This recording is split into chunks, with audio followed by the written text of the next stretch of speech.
Magandang umaga po sa inyong lahat at live mula rito sa Pag-asa Weather Forecasting Center. Narito na ang lagay ng ating panahon ngayong araw ng Linggo, July 5, 2026.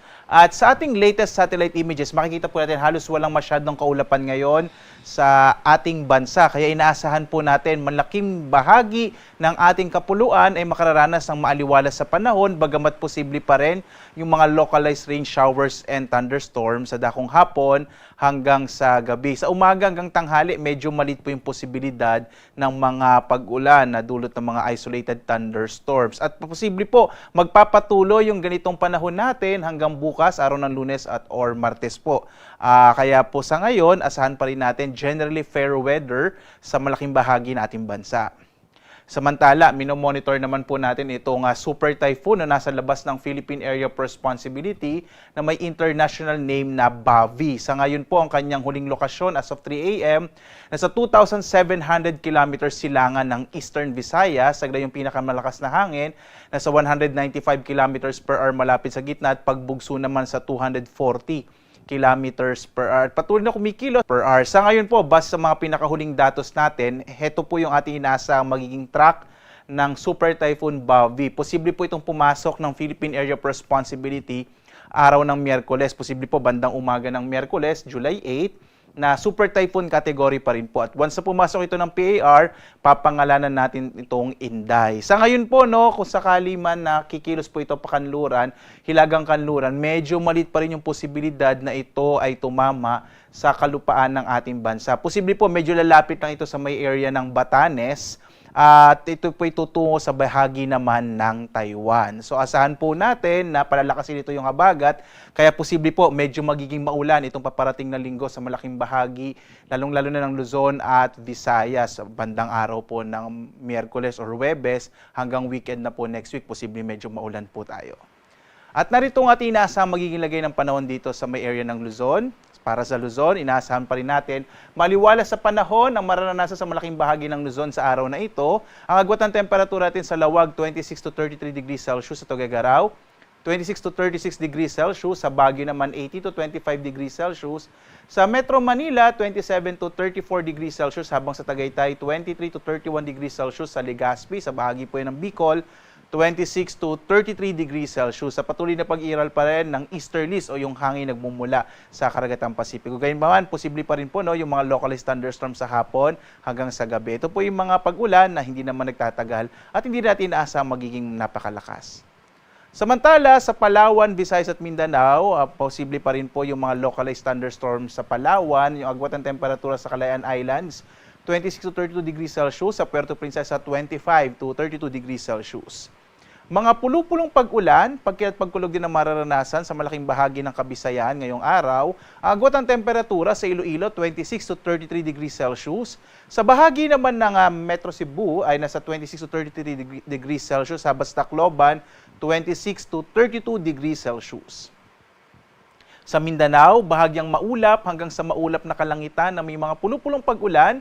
Pagkulog ang mararanasan pa rin po sa hapon hanggang sa gabi. Agwat ang temperatura natin sa Zamboanga nasa 23 to 33 degrees Celsius. Sa Cagayan de Oro naman nasa 24 to 31 degrees Celsius, habang sa Davao 25 to 33 degrees Celsius. Dumako tayo sa lagay ng ating karagatan. Sa ngayon po, wala tayong nakataas sa anumang gale warning sa anumang bahagi ng ating bansa. Banayad hanggang sa katamtaman na magiging pag-alon po dito sa ating mga baybayin. Kaya ligtas naman pumalaot ang mga sasakyang pandagat, mga bangka sa mga baybayin ng ating bansa. Gayunpaman, patuloy na paalaala ng Pag-asa, posible po yung mga biglang paglakas ng alon, lalong-lalo na kapag may mga thunderstorms. Kaya iba yung pag-iingat pa rin po, lalong-lalo na sa mga maliit na sasakyang pandagat at maliliit na mga bangka. Samantala, narito po yung ating inaasahan dito sa papasok po na bagyo na si Super Typhoon Bavi, na pag pumasok nga ng PAR ay papangalanan po nating Inday. Una nga po, posible po itong pumasok by Wednesday morning, umaga po ng Miyerkules bilang isang super typhoon. At ang patuloy na magiging pagkilos nito ay pakanluran, hilagang kanluran, patungo po ito sa may bahagi nga pinakamalapit po sa may area ng Batanes. Sa ngayon po, maliit pa yung posibilidad na ito ay tumama sa kalupaan ng ating bansa. Sa Taiwan po ito maaring maglandfall. Samantala, posible po tayong magtaas ng tropical cyclone wind signal, partikular na dito sa may Hilaga at silangang bahagi ng Northern Luzon. Pinakamaaga po, posible as early as Tuesday night or Wednesday morning, magtataas na po tayo ng tropical cyclone wind signal number 1 dito nga sa may area ng Northern Luzon. Susunod po ay asahan na rin po natin yung mga pagbugso ng hangin sa malaking bahagi po ng bansa. Posible magsimula na po ito as early as Tuesday or Wednesday. Kasi nga po, posibleng palakasin ng bagyong Bavi, natatawagin po nating Inday, yung habagat, once na pumasok na ito ng Philippine Area of Responsibility.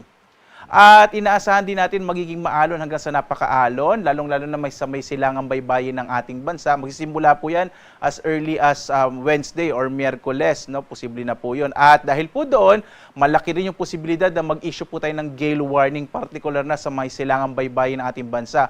Once na may naka-issue po tayo na gale warning, ay hindi na po maaaring pumalaot, lalong-lalo na yung mga maliliit na sakyang pandagat at maliliit na mga bangka. At kailangan rin po nating alalahanin, posible nga pong lumakas yung habagat dahil po doon, itong bagyong Bavi, or tatawagin nga po nating Inday once na pumasok ng PAR, at yung epekto ng southwest monsoon magdadala ng malalakas na mga pag-ulan as early as Pesti po, Thursday. Malalakas na mga pag-ulan na yung mararanasan, lalong-lalo na po sa may kanlurang bahagi po ng Luzon at Visayas. Pero as early as Wednesday, magkakaroon na po ng mga kalat-kalat na mga pag-ulan sa ilang bahagi ng Luzon at Visayas. Ito pong malalakas na mga pag-ulan nito, maaari pa rin magdulot ng mga biglang pagbaha, mga flash floods and landslides, lalong-lalo na po sa mga lugar po lalo na maapektuhan ng enhanced southwest monsoon. Ayan po yung area ng western section ng Luzon at Visayas. So iba yung pag-ingat po, no? So inaasahan po natin in the next few days hanggang bukas, Lunes or Martes, asahan pa rin natin generally fair weather. Sana makapaghanda po tayo sa inaasahan nga na epekto ng bagyo pong Bavi or tatawagin nating Inday at ng habagat. Muli po, no, magsisimula ang malalakas sa mga pag-ulan, Huwebes po, maaaring magtagal po yan hanggang weekend. Kaya po iba yung pag-iingat, mga kababayan. Ang araw naman natin ay sisikat, ganap na 5:32 na umaga at lulubog, ganap na 6:30 po ng gabi. At sundan pa rin tayo sa ating iba't ibang mga social media platforms sa Facebook, sa YouTube at sa dalawang websites po ng Pag-asa, yung pag-asa.usc.gov.ph at panahon.gov.ph. So, i-update po natin itong binabantayan nating bagyo, kaya mainam po, sundan nyo po kami sa iba't ibang mga social media platforms at websites ng Pag-asa.